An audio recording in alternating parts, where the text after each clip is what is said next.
नमस्कार दोस्तों, स्वागत है आप लोगों का महादेव क्लासेस में।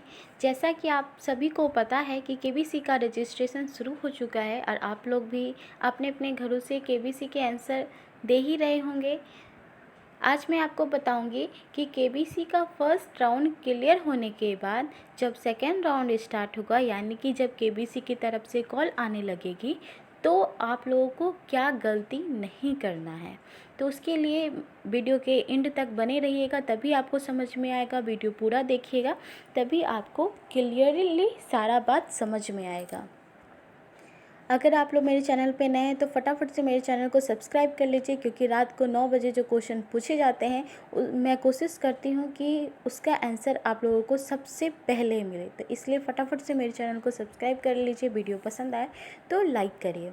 चलिए वीडियो स्टार्ट करते हैं। केबीसी का रजिस्ट्रेशन शुरू हो चुका है।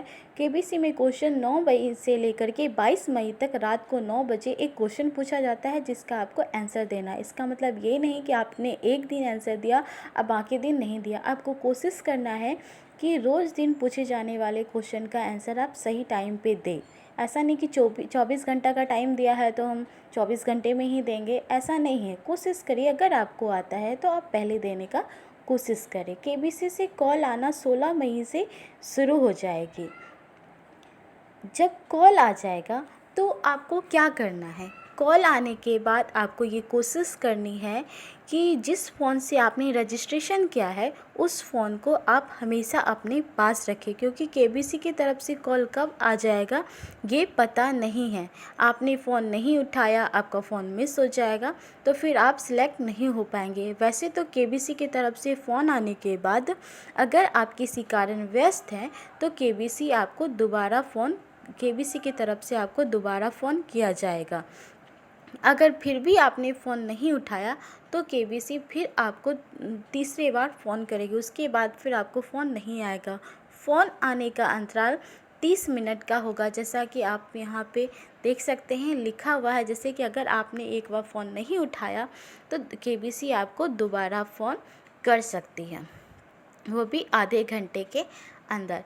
अब आप लोग ये सोचते होंगे कि केबीसी की तरफ से फ़ोन आने के बाद क्या पूछा जाएगा।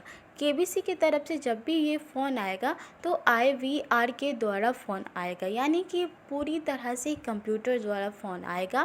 फ़ोन आने के बाद आपको सबसे पहले ये पूछा जाएगा कि कॉल जारी रखने के लिए आप किस भाषा का चयन करते हैं। अगर आप हिंदी भाषा का चयन करते हैं तो हिंदी के लिए 1 दबाएं और इंग्लिश के लिए 2 दबाएं। अगर आप हिंदी में आंसर देना चाहते हैं तो आपको 1 दबाना होगा।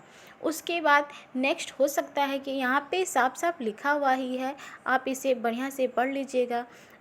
उसके बाद पूछा जाएगा कि क्या आपने कॉल IVR कॉल पर प्रतिभागी से यह पूछा जाएगा कि क्या उसने केबीसी के लिए पंजीकरण किया है। तो यहाँ पे आपको बिल्कुल ध्यान में देना है कि आप अगर अपने पापा या मम्मी या किसी के भी फ़ोन से अगर आंसर दे रहे हैं तो आपको उस फ़ोन पे ध्यान देना होगा कि वो फ़ोन आपको अपने पास रखना है। क्योंकि हो सकता है आपको मालूम होगा कि आप आंसर दे रहे हैं केबीसी में रजिस्ट्रेशन के लिए, लेकिन आपके माता पिता को नहीं मालूम होगा। तो वहाँ से अगर फ़ोन आएगा तो आपके माता पिता अगर बोल देंगे कि नहीं मैंने तो केबीसी में रजिस्ट्रेशन नहीं किया है, तो नहीं बोलेंगे, नहीं के लिए 2 दबा देंगे, बस फ़ोन कट हो जाएगा। उसके बाद आप आगे भाग नहीं ले सकते। इसलिए प्लीज़ आप अपने पेरेंट्स को जो बता के रखिएगा कि मैं केबीसी के लिए ट्राई कर रहा हूँ या कर रही हूँ। तो अगर उसमें पूछा जाएगा कि क्या आपने केबीसी के लिए रजिस्ट्रेशन किया है तो हाँ के लिए आपको 1 दबाने के लिए बोला जाएगा और नहीं के लिए 2 दबाने के लिए। तो यहाँ पे आप हाँ के लिए 1 दबाइएगा, क्योंकि अगर नहीं के लिए 2 अगर दबा देते हैं तो कॉल कट हो जाएगा और आप आगे भाग नहीं ले सकते हैं। उसके बाद ये पूछा जाएगा कि क्या आप नेत्रहीन हैं। अगर आप नेत्रहीन हैं तो हाँ के लिए 1 दबाइएगा और नहीं के लिए 2 दबाइएगा। यदि आप हाँ के लिए 1 दबा देते हैं तो IVR रजिस्ट्रार को बताया ये जाएगा कि वह आपसे बाद में संपर्क करेंगे। कॉल को उस समय फ़िलहाल एंड कर दिया जाएगा। उसके बाद जो है आपसे उम्र पूछा जाएगा कि आपकी उम्र कितनी है। मान लिया जाए कि आपकी उम्र 25 साल 11 महीने है, तो आपको वहाँ पे 25 साल 11 महीने नहीं लिखना है, आपको बस कीपैड पे 25 वर्ष 25 लिख करके टाइप कर देना है बस। उसके बाद नेक्स्ट क्वेश्चन आपका जेंडर पूछा जाएगा कि आप किस जेंडर के, पुरुष हैं तो पुरुष के लिए 1 दबाइए, महिला के लिए 2 दबाइए, या फिर आप कोई अन्य है तो आप उसके लिए 3 दबाएं। उसके बाद आपकी एजुकेशन पूछी जाएगी, स्नातक हैं अगर तो स्नातक के लिए 1 दबाएं, गैर स्नातक के लिए 2 दबाएं। उसके बाद आपसे आपका व्यवसाय पूछा जाएगा कि आप क्या हैं, पेशेवर हैं, डॉक्टर है, वकील हैं, इंजीनियर है। इसके लिए जो भी चीज़ें हैं आपको जो भी हैं उस हिसाब से आपको कीपैड पे बटन टाइप करना होगा। अगर आप नहीं हैं, अदर पे हैं, तो अदर के लिए जो भी टाइप करने के लिए कहा जाएगा तो वो टाइप कर लीजिएगा। उसके बाद यह पूछा जाएगा आपसे, क्या आपने केबीसी के 11वें सीजन यानी पिछले साल जो केबीसी का सीजन चल रहा था, क्या उसमें आपने पार्टिसिपेट किया था हॉट सीट तक पहुंचने के लिए? क्या आपने फिंगर फास्ट में भी ट्राई किया था? तो अगर हाँ तो हाँ के लिए 1 दबाना होगा, नहीं के लिए 2 दबाना होगा। अगर आपने नहीं भाग लिया है तो 2 दबाइएगा, क्योंकि अगर आप हाँ बोल देते हैं तो उसमें फिर आप आगे भाग नहीं ले सकते हैं। उसके बाद आपसे जो है 3 क्वेश्चंस पूछे जाएंगे, जिसमें से 2 जनरल क्वेश्चंस होंगे, उसका आपको आंसर देना होगा। और तीसरा क्वेश्चन बहुत ही इम्पॉर्टेंट है, क्योंकि पहले जो 2 क्वेश्चन पूछे जाएंगे उसमें आपको ऑप्शंस दिए जाएंगे, 4 ऑप्शंस, लेकिन तीसरे क्वेश्चन में आपको कोई भी ऑप्शन नहीं दिया जाएगा। तीसरे क्वेश्चन में आपको निकटतम संख्या बताना है। जैसे कि मान लिया जाए कि आपसे पूछा जाएगा कि दिल्ली से पटना की दूरी कितनी है, तो दिल्ली से पटना की दूरी कितनी है, कितनी किलोमीटर है? तो 1852 किलोमीटर है सर।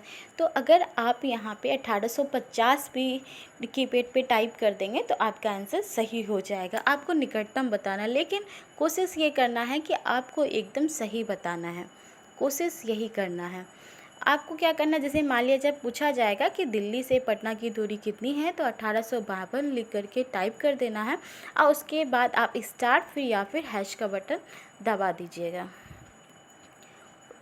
इतना क्लियर करने के बाद आपका सेकेंड राउंड क्लियर हो जाएगा। उसके बाद आपको ये बोला जाएगा कि अगर आप सिलेक्ट होते हैं तो आपको तीसरे राउंड के लिए 10 दिनों के बाद फ़ोन किया जाएगा।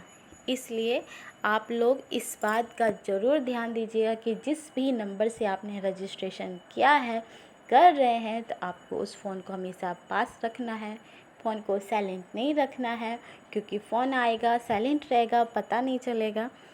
इसलिए अगर मेरा वीडियो पसंद आए तो प्लीज़ मेरे वीडियो को लाइक करिए, मेरे चैनल को सब्सक्राइब तो ज़रूर करिएगा, क्योंकि रात को 9 बजे मैं सबसे पहले आंसर देने की कोशिश करती हूँ। Thanks for watching.